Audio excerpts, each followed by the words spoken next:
Sir, since the order of this morning to you, directing you to cause 400 mounted men to be raised within your division, I have received by Amos Reese, Esquire, of Ray County, and Willie C. Williams, Esquire, of one of my aides, information of the most appalling character, which entirely changes the face of things, and places the Mormons in the attitude of an open and avowed defiance of the laws, and of having made war upon the people of this state.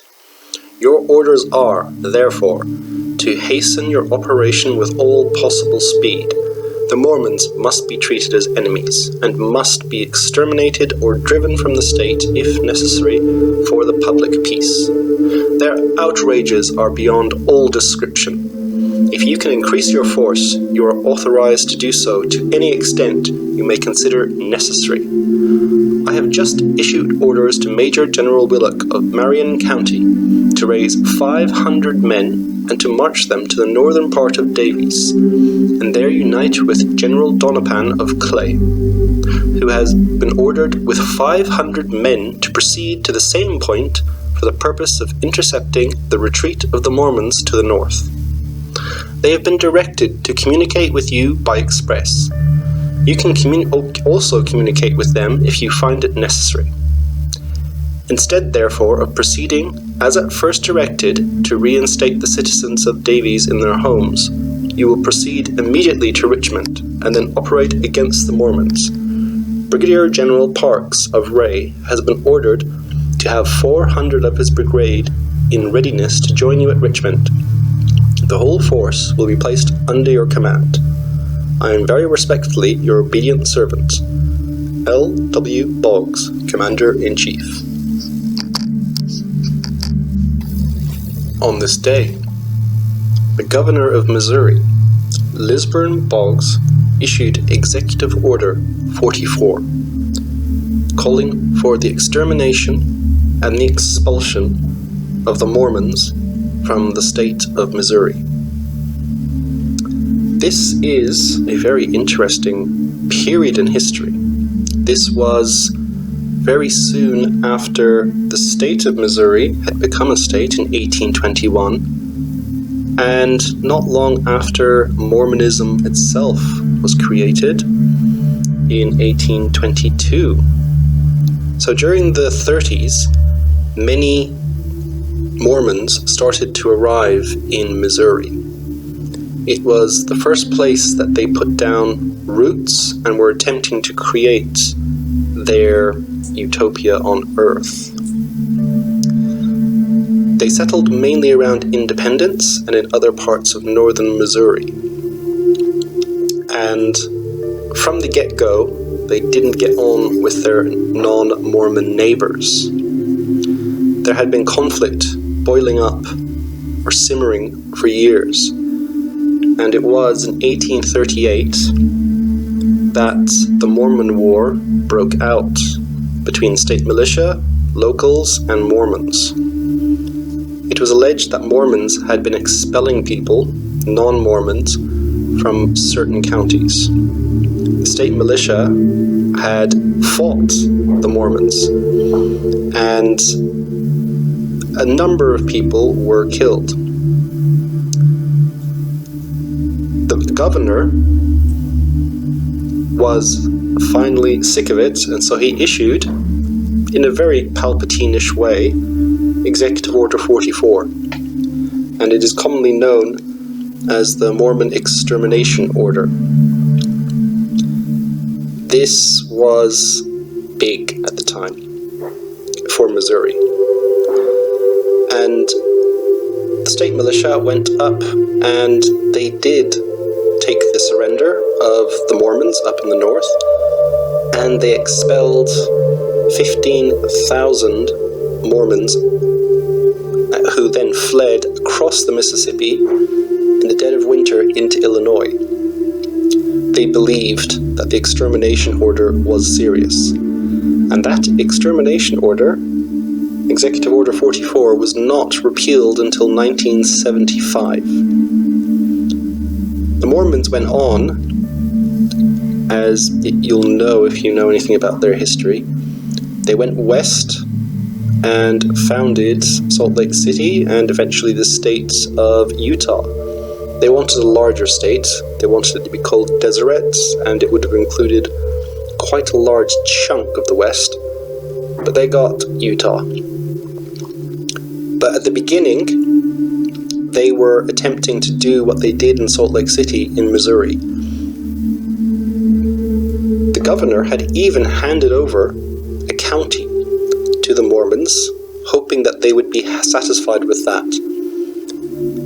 So, inevitably, more and more Mormons came in to Missouri, started settling, and they settled in the counties surrounding this county that they were given. In fact, there is, even now, a place in Missouri, an nondescript place, doesn't look like much, where Mormons believe that they will build their great temple, or their greatest temple, and it is owned by the Mormon Church.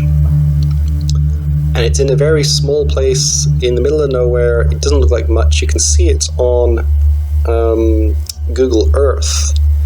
It doesn't look like much at all, but that is where they believe they're going to create this great temple and this whole complex.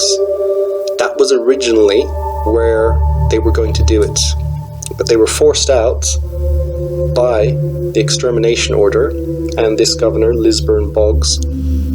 And if you listen at the beginning of this video to the letter that was sent, he was obviously very annoyed with the Mormons. They were obviously not getting on. And at the time, you would think that a governor of any state would be very happy to take in any white settlers because, you know, it adds to your population, it brings economic development. They obviously rubbed them up something terrible, and they kicked them out. 15,000 left over a few weeks over the ice into Illinois to get away from what they thought was a possible extermination. And I suppose if you call it the extermination order, which is what the Mormons would have called it. Now, there are disputes over how many were killed directly as a result of this. There's estimated somewhere in the region of 18 men and boys. The Mormons obviously have a different view about this and claim that many more died and were harassed and persecuted. And the whole thing about Mormonism is you wouldn't really think it to be violent now. Mormons are quite peaceful, quite sensible from what they look like. There's a large percentage of the FBI and various other federal institutions that have a large Mormon presence. And Utah itself, even though it's in the middle of the desert, is a prosperous state in the United States. There are Mormons now all over the world, about 16 million of them, and about 6.5 million in the United States, of which many are in Utah. So you, looking at this, and looking at the violence and the wars and the massacres, you wouldn't really connect that to modern-day Mormons. In fact, it got to the point where the Mormons declared war on the United States. So when they went out west, they declared war on the United States and they fought the United States Army. The United States fought back and won, and the United States then prohibited them from engaging in polygamy and various other activities which they said were illegal under United States law. But they persisted and they survived. They said, okay, we're not at war with you anymore, although apparently officially, secretly, every Mormon has to affirm that they are enemies of the United States and they are at war with the United States. I don't know how true that is.